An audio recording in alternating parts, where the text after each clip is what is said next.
Shots fired in the workplace. The last sound you'd expect to hear. The odds of being involved in a situation like this are similar to your chances of being struck by lightning. It's a strange thing about lightning, though. We use it as a way to describe something that seemingly has no chance of happening. But how many of us would stand next to a metal pole during a thunderstorm? I'm Randy Spivey. And I'm Jim Sporleader, both from the Center for Personal Protection and Safety.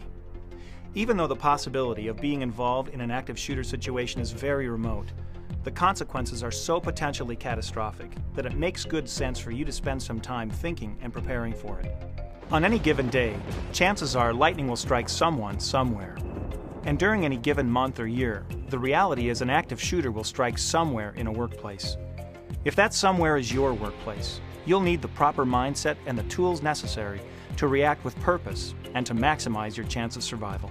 If lightning does strike, if an active shooter enters your workplace, history tells us the incident is often over before any law enforcement or response teams can arrive on scene. Workplace shootings can occur anytime, anywhere, and to anyone. The simple fact is, they happen to folks just like you. And let's be candid, if lightning does strike, if an active shooter enters your workplace, it will be unlike any situation you've ever experienced. And in those initial heart-stopping moments, it will only involve you, your colleagues, and the shooter. The bottom line is, you need to take direct responsibility for your personal safety and security. You must develop a survival mindset.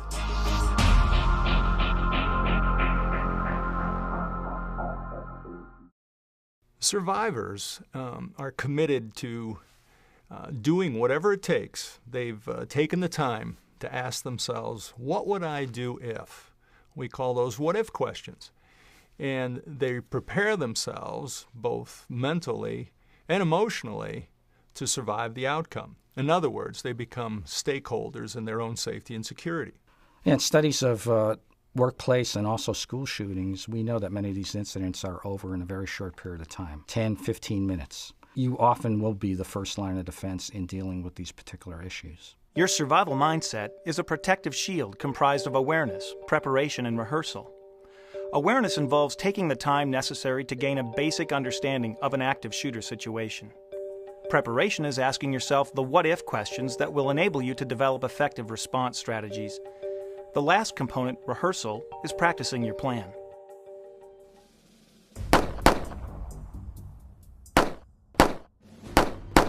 Shots fired. Do you know what that sounds like? Unless you see the shooter, you may not recognize the sounds for what they are: gunshots. For most of us, our experience with gunshots is drawn from movies and television that use special sound effects. That means real gunshots can sound artificial. You could lose precious seconds as you slowly realize that these are, in fact, life-threatening sounds. Was that a gunshot? Well, in many reports of workplace shootings, it's not unusual for individuals to have admitted or said that when they first heard the sounds what appeared to be gunshots, they thought they were something other than that. You hear some popping noises. Don't be standing there thinking, well, I wonder what that is. Evacuate immediately. Nearest door, nearest window, get out of the building. If it turns out it wasn't shooting, it was a car backfiring or something, big deal. Long ways out. Were those gunshots? What should you do in those precious first seconds? You'll need to figure out what's going on and make immediate decisions. How are you going to survive this situation? Will you get out? Is there a path of escape? Will you hide out? Is there a chance to get where the shooter might not find you? Or will you find yourself in a situation where the only option is to try to take out the shooter in whatever way you can? These are serious decisions.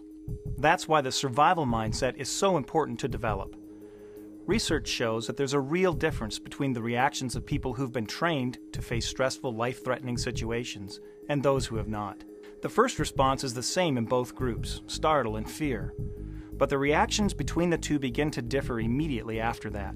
People who've gone through training, people like you, feel anxious, where the untrained and unprepared begin to feel panic. Trained people begin to recall what they've learned. The untrained fall into disbelief. I can't believe this is happening. At this point, the divide between the two starts to get wider.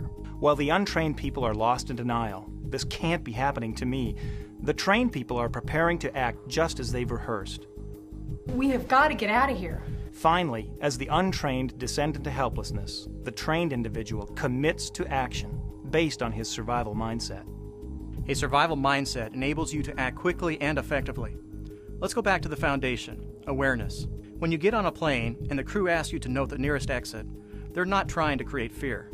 They're certainly not trying to make you afraid to fly. They're just trying to make you aware, providing information so you can develop the survival mindset for that situation. They know if there is an emergency, getting you in a predetermined mindset will help you take rapid, effective actions in a stressful situation. They want you to be mindful, not fearful. If you're mindful, you'll be better able to make that first critical decision. Take a tip from the airlines. Like noting the emergency exits, it may only take a minute or two to look around your work environment and make some mental notes about how you'd handle an active shooter situation. Look at your work environment through the lens of survival. How will I survive an incident if it happens in my workplace? What should I do? What will I do? What are my possibilities? These are good questions to ask. You have to realize what the issues may be, ask the what-if questions, and plan your strategy for action should this incident ever occur. So first, figure out the situation. What's going on? Where's it happening and who's doing it? Build your awareness using all your senses and do it quickly. Morning, Mark. Can I help you? Mark? Trust your intuition, your gut feeling. It's a built-in survival mechanism. Some people say it's knowing without knowing why, and it's an invaluable tool. For example, if you hear something that sounds like it might be a gunshot, assume that it is until you know otherwise. James, that was a gunshot. Once you figure out what is going on, you'll be better prepared to take action. If you determine that you can get out to a safer area, then get out and get out fast. Don't wait for others to validate your decision, and leave your belongings behind. The best way to survive an active shooter situation is not to be where he is, and not to go where he can see you. When you get out, immediately call out to let authorities know what's going on. Do not assume someone else is calling. This is Steve Thomas. I'm at 2214 South Appleway. Call 911 and be ready to give them useful information. And be persistent, as the phone lines may be jammed with other calls. I saw at least a pistol and I think some kind of a rifle. Calmly and quickly tell them where you are and what's happening. In some cases, you may not be able to get out. The shooter may be between you and the only exit, or perhaps you would have to enter the area or the hallway the shooter is using. It might be safer for you to remain in place because you're well hidden and well protected. In any case, if you can't get out, then you must find a place to hide out. Find a place that will keep you hidden from the shooter's view and will provide some measure of protection should the shooter fire in your direction. If possible, avoid places that might trap you or restrict your options of movement. Once you've found your spot to hide out, you'll want to keep out the shooter. Hiding in a room that can be locked and that has plenty of things to hide behind is best. Blockade the door with heavy furniture, even if the door can be locked. If the shooter is nearby, though, just lock the door and get totally silent. Turn out the lights, turn off any radios or other noises in the room that might alert the shooter to your presence. And don't forget to silence that cell phone or pager if you have one. As soon as you have an opportunity, and without attracting the shooter's attention, call out to 911. If there are two or more of you in the same place, do not huddle together for mutual protection or moral support. Spread out. It's much easier for someone to shoot a group of people who are huddled in one place than who are scattered around the room. Even if you're in a small room, spreading out will give you options and make it harder for the shooter if he does get into your hiding place. When spreading out in a room, quietly talk about what you'll do if the shooter enters. Whichever action you're taking, whether it's get out or hide out and keep out, you should help out where you can. Help others escape as you go. Help prevent others from entering the danger area. If someone near you has a life-threatening injury, if possible, provide first aid and keep them alive. Let others around you know what's happening and try to maintain calm and help them focus on survival.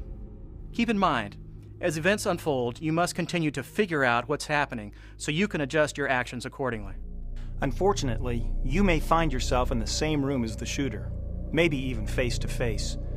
You have to assume that his intentions are lethal to you, that his very presence is a very real threat to your life. If a shooter has decided to shoot everyone he comes across, he will probably succeed unless you stop him. If you can't hide out, and you have absolutely no other option, you may have to confront your assailant. Convince yourself that you have what it takes to survive when your life is on the line. This is a life and death decision only you can make. It's so important to understand that in this kind of situation, anything you do or don't do may involve life-threatening risk. If you determine there's no other option than to take out the shooter, then you must be prepared to do whatever's necessary to neutralize the threat. Get ready to react. Don't everybody sit on the floor and cower like sheep and let some guy walk around and start killing you. To do this, you'll need to become more aggressive than you ever thought possible. This means you either disrupt his actions or incapacitate him. Throwing things, yelling, using improvised weapons can all be effective in this situation. But total commitment and absolute resolve are critical. Hey, it's you or him. So react. If he comes into the room and you got nowhere to go, there's 20 of you, go at him. Take him. Do the best you can. You're going to have to be as aggressive as you possibly can for as long as it's going to take to once again neutralize that threat and to ensure your safety and security. If there are 2 or more of you, spread out, make a plan, and act as a team to overcome the shooter. Once again, you and the group will have to make a total commitment to your action and do absolutely whatever it takes without hesitation. To understand this better, think of the terrorist attacks on 9/11. Up until that day, the conventional wisdom about plane hijackings was that you should be calm, non-threatening, and wait for the plane to arrive at the hijacker's destination. Obviously, that guidance did not apply to the hijackings that day. In fact, the passengers of United Flight 93 realized this and used a process like we're describing in this program to figure out what was happening. Once they figured out that the purpose of the hijacking was to kill as many people as possible, the passengers took decisive action to neutralize the threat and prevent further loss of life. The people that I've spoken to over the years who have survived critical incidents shared that common single-mindedness trait of they were going to make it through this situation no matter what it took. Even if they were physically injured, they weren't going to just throw their hands up and quit. They were going to keep going for as long as they could. There is another possible resolution to an active shooter situation, and that's when law enforcement arrives and takes action to end the shooting. When officers arrive, be prepared to calmly, quickly, and accurately tell them what they need to know. Location of the shooter, number of the shooters if there's more than one, description of the shooter, and number and kinds of weapons they have. Where's he at? He went that way. He went towards the corner. What's he wearing? He has long hair. He's wearing a flannel shirt. Do not expect officers to assist you as you get out. Okay, stay there, don't move. Their first job is to stop the shooter and end the bloodshed. First responders are trained to go where the gunfire is and to really eliminate the threat. If you're in a room and officers or a SWAT team come in, you must not present a threat to them. Do not point at them or the bad guy. Do not scream or yell. Be quiet and compliant. Do exactly as they say. Remember, they have no way of knowing immediately whether you're one of the good guys. Show your hands, don't move. The officers have been taught that hands kill, and they're trained to first look at people's hands. So raise your arms, spread your fingers, and show them your hands as you drop to the floor. When we make entry into a business, we have an active shooter. We may not know who the active shooter is. We don't know who you are. So if we come into a room, no quick movements, have your hands up in the air, don't have anything in your hands. They'll know immediately that you're not armed or aggressive. That will help them focus on anyone who is armed and prevent them from mistaking you for one of the bad guys in a very dangerous situation. Remember, they have to begin by assuming everyone is a threat. Don't make any quick movements towards us at any time. Don't try to hug us, don't try to grab us. We're in this environment to try to find the person who's doing the shooting, so do exactly what we tell you to do and everything will be fine. It's important for you to realize there are differences between an active shooter and a hostage-taking situation. The hostage-taker wants to use people as leverage to achieve a goal. This is very different than the active shooter, who is there to take lives. If you find yourself in a hostage situation, remain calm, follow directions, and wait for the authorities to resolve the situation. In most instances, the best course of action for someone finding themselves in that situation is to maintain their composure and be compliant and be patient. Historically, the vast majority of these situations are resolved through negotiations and they end peacefully. But If the situation changes and someone is actually walking around with a gun shooting people, you're in an active shooter situation.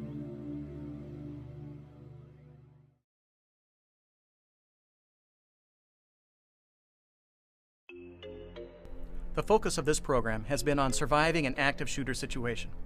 However, the most effective way of dealing with this difficult problem is through effective prevention programs.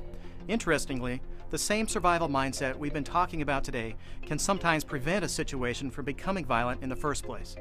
There may be warning signs or pre-incident indicators that something is wrong.